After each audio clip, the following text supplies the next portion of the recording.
हम सबको पता है कि 10 नवंबर को धनतेरस का बहुत ही पावन पर्व है। और मेरी तरफ से यानी कि नेचुरल प्लेनेट फैमिली के तरफ से आप सभी को धनतेरस की बहुत बहुत शुभकामनाएं। माता लक्ष्मी का वास आप सभी के घर में हमेशा बना रहे, यही मेरी माँ लक्ष्मी से कामना है। तो आज के इस वीडियो में हम लोग 3 कौड़ी और गुल्लक की बात करने वाले हैं, जिससे आपके घर में साल भर धन की आवाजाही बनी रहेंगी। माता लक्ष्मी इस उपाय को करने से बहुत ज्यादा प्रसन्न होती है, बहुत ज्यादा खुश होती है। ठीक है, कौन सी वो चीजें हैं, क्या क्या हमें करना है, पूरी बात बताऊंगा, सिर्फ सुनते जाए और समझने की कोशिश करिएगा, ठीक है। चलो सबसे पहले हम लोग उपाय की बात करते हैं, जो कि हमें 3 कौड़ियों से करनी है। कौड़ियों को हम लोग धन का प्रतीक बोलते हैं। हमारे शास्त्रों में, हमारी किताबों में कौड़ियों का बहुत बड़ा वर्णन किया गया है। तो आपको एक प्लेट लेनी है, उसमें 1 लोटा उसमें पानी भर के उसके ऊपर नारियल रखना है और उसमें हल्दी की गांठ रखनी है। फिर सीधे हाथ की तरफ आपको एक चांदी का सिक्का और दूसरे हाथ की तरफ एक चांदी का सिक्का। फिर आपको 3 कौड़ी लेनी है। 1 कौड़ी आपको माता लक्ष्मी को समर्पित करनी है। 1 कौड़ी आपने चांदी के सिक्का रखा हुआ है उस पे समर्पित करनी है, और दूसरी कौड़ी आपको तीसरे सिक्के पे समर्पित करनी है। 3 कौड़ी है, उनको 3 जगहों पर अर्पण करना है धनतेरस के दिन शाम के टाइम पे, ठीक है। अपना पूजन अर्चना करना, जो कुछ भी आपको चढ़ाने के लिए बताया गया है, इन सभी चीजों को चढ़ाना। जब धनतेरस की पूजन आपकी समाप्त हो जाए तो इन 3 कौड़ियों को यहां से उठा लेना, ठीक है। क्या करोगे, इन 3 कौड़ियों को यहां से उठाना, साथ ही साथ एक वहां से खड़ी हल्दी लेना, ठीक चढ़ाया था वहीं से लेना, और इन 3 कौड़ियों को उठाना और इसको किसी भी छोटे से कपड़े में, अगर किसी भी कटोरी में बांधना, और आपके घर में जहां रुपए पैसे गहने जेवरात रखते हैं, धनतेरस के बीच शाम के टाइम पे रख देना। और एक घी का दिया गोलबाती का अपने अलमारी के ऊपर रख देना। आपके घर में कभी धन की कमी हो ही नहीं सकती, हमेशा माता लक्ष्मी का वास आपके घर में बना हुआ होगा। ठीक है, करके देखिएगा। ये उपाय पूज्य गुरु जी की किताब में लिखी हुई है, वहीं से सुनी है, वहीं से पढ़ी है। आपको समझाने की मैं पूरी कोशिश कर रहा हूँ, ठीक है। कौड़ियों का उपाय आप सभी को जरूर जरूर करना चाहिए। बात कर लेते हैं दूसरे उपाय के बारे में, ठीक है। हमारा दूसरा उपाय हमें कैसे करना है, देखो। धनतेरस के दिन, चाहे जब पूरे दिन में, रात में, कभी आपको क्या करना है, एक गुल्लक खरीद करके लेके आना है। छोटा लेना चाहो छोटा ले लो, बड़ा लेना चाहो बड़ा ले लो, ठीक है। ये कोई उपाय नहीं है कि हमारे जो सनातन धर्म है, हमारी जो संस्कृति है, बहुत पुराने से चलता आया है। मैं भी क्या करता हूँ, इस साल मैंने गुल्लक लिया था और उसमें मैंने साल भर मैंने पैसे इकट्ठा किया। मुझे पूरी उम्मीद है कि कम से कम 4 से 5 हजार रुपये उसमें निकलेंगे। तो जब इस 4 से 5 हजार रुपये में इस तरह से मेरे घर में ही तो काम आएंगे। इसका मतलब यह है कि गुल्लक लाने से हमारे घर में माता लक्ष्मी की आवक होती है। हमने साल भर पैसे को इकट्ठा किया, आज हमें जरूरत पड़ी, हमने तो तोड़ा और हमने पैसे का इस्तेमाल किया, जो कि हमारे घर में जरूरत पड़ने पर इस्तेमाल करेंगे, ठीक है। तो यूज होता है, बहुत होता है। आप सभी लोगों को धनतेरस के दिन जितनी आपकी क्षमता हो, छोटा हो बड़ा हो, गुल्लक ले करके जरूर आओ, और जहां भी पूजन करोगे इस पूजन वाली थाली के पास में, वहां पर भी इसका भी पूजन करेंगे।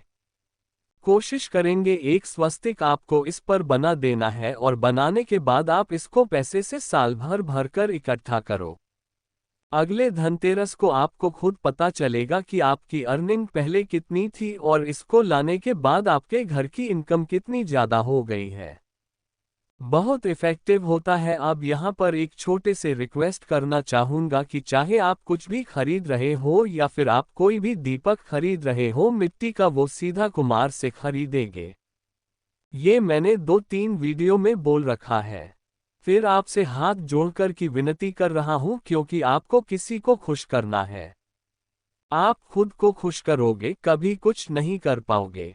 किसी दूसरे को खुश कर दिया ना, तो आपको कृपा माता लक्ष्मी की हमेशा बनी रहेंगी। तो किसी कुम्हार से खरीदोगे, सीधा डायरेक्ट उनके हाथ में पैसे दोगे।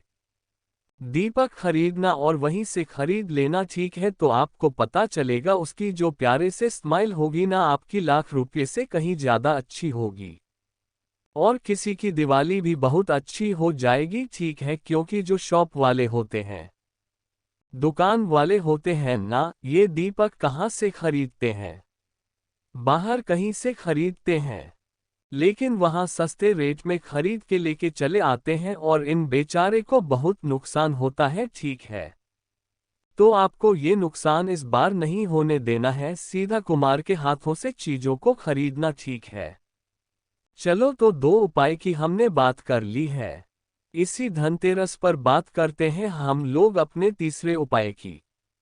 लेकिन अब एक छोटा सा काम करना होगा, वो है वीडियो को जल्दी से लाइक कर दीजिए। और जितने भी भाई बहन मेरी आवाज को पहली बार सुन रहे हैं, चैनल को सब्सक्राइब करेंगे। ठीक है, देखो अब इस धनतेरस पे क्या करना है। आपको 5 दीपक जलाने हैं। जैसे जितनी भी दीपक आप धनतेरस पर जलाओगे वो तो जलाना, लेकिन उनमें से 5 दीपक और अलग से उठा लेना और उन 5 दीपक को घर में 5 स्थान पर रखना होगा। वो 5 जगह कौन सी है, नियम समझो। और सारे के सारे दीपक आपके लंबी बत्ती के होने चाहिए। एक भी दीपक गोल बत्ती का नहीं होना चाहिए, क्योंकि हम ये सारे के सारे उपाय किसके लिए? माता लक्ष्मी के आगमन के लिए कर रहे हैं, ठीक है? चलो, सबसे पहला दीपक आपको रखना होगा, जहां पर भी आप अपने घर में खाना पकाते हैं वहां अनाज वाले स्थान पे एक दीपक रखना होगा। ठीक है, पहला दीपक हुआ। दूसरा दीपक आपको रखना होगा जहां से आप पानी पीते हैं। आपके घर में नल हो, सबमर्सिबल लगा हो या फिर आरओ हो, कुछ भी हो, वहां पर आपको दूसरा दीपक लगाना होगा। तीसरे दीपक की हम लोग बात करते हैं जहां पर भी धन संपदा, गहने, जेवरात हो।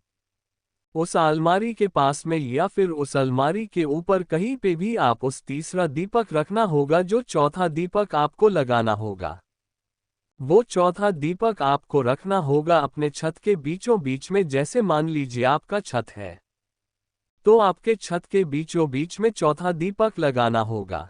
सारे के सारे दीपक घी के दिए लंबी भत्ते की होनी चाहिए। घी नहीं हो तो सरसों के तेल का दीपक जला सकते हो।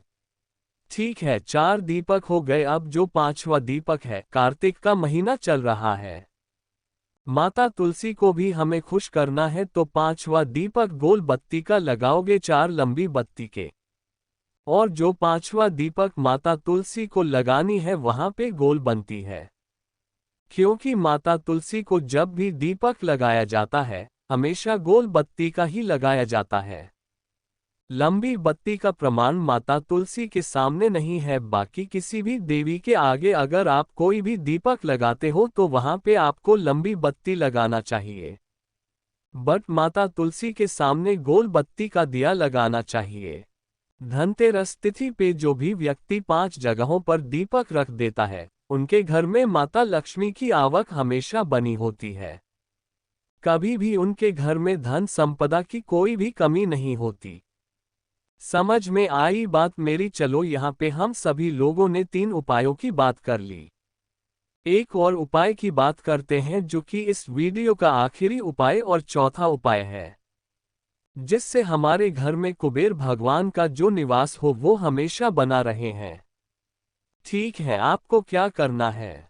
धनतेरस तिथि के दिन शाम के टाइम पे मैं चाहे तो महादेव का शिवलिंग आपके घर के आसपास कहीं कोई छोटा सा मंदिर हो तो वहां जाओ तो बहुत अच्छी बात है। वहां पे नहीं जा सकते तो आपके घर में जहां पर भी भगवान शंकर की फोटो, मूर्ति, प्रतिमा हो अपने घर पे ही, वहां पर एक घी का दिया लंबी बत्ती का, कौन सा घी का दिया लंबी बत्ती का, भगवान कुबेर के नाम का जला देना। हाथ जोड़कर के कामना करना कि भगवान हमारे घर में धन संपदा को लेकर बहुत प्रॉब्लम है। हम लोग बहुत ज्यादा उदास रहते हैं, हम लोग बहुत ज्यादा परेशान हैं। आप हमारी ये समस्या को दूर कर दें। जो भी व्यक्ति धनतेरस के दिन भगवान शंकर के सामने भगवान कुबेर के नाम का दिया जला देता है, क्योंकि भगवान शंकर ने ही तो कुबेर को बनाया है, कुबेर कहीं से आए तो है नहीं। कुबेर का एक नॉर्मली इंसान थे, भगवान नहीं तो उनको कुबेर बनाया। खुश होकर के महादेव ने तो महादेव की शिवलिंग के पास में ही या फिर उनके मंदिर के प्रांगण में कहीं भी घी का दिया लंबी बत्ती का लगाना भगवान कुबेर के नाम पर, किसी और के नाम का नहीं। भगवान कुबेर के नाम का कभी भी आपके घर में धन को लेकर के, संपदा को लेकर की कोई भी कमी नहीं हो सकती है। ठीक है, करिएगा। इस पूरे वीडियो में कोशिश की है मैंने आप सभी को बहुत ही अच्छे उपाय बताए, जो कि धनतेरस तिथि पे हमें जरूर करने चाहिए। अगर आपको कुछ पूछना हो, नहीं समझ में आया, तो आप हमसे फोन पे भी बातें कर सकते हैं। सर्च करिएगा इंस्टाग्राम पे शिव स्तुति 06, वहां पर मैं आप सबसे बहुत सारी बातें किया करूंगा। यहाँ पे कुछ आपको पूछना है तो नीचे कमेंट सेक्शन में पूछ सकते हैं, जिससे मैं आप सबको रिप्लाई तुरंत कर पाऊं। और जितने भी भाई बहन इस आवाज को पहली बार सुन रहे हैं, चैनल को सब्सक्राइब करेंगे और वीडियो को लाइक जरूर किया करिए। ओम नमः शिवाय, जय महाकाल।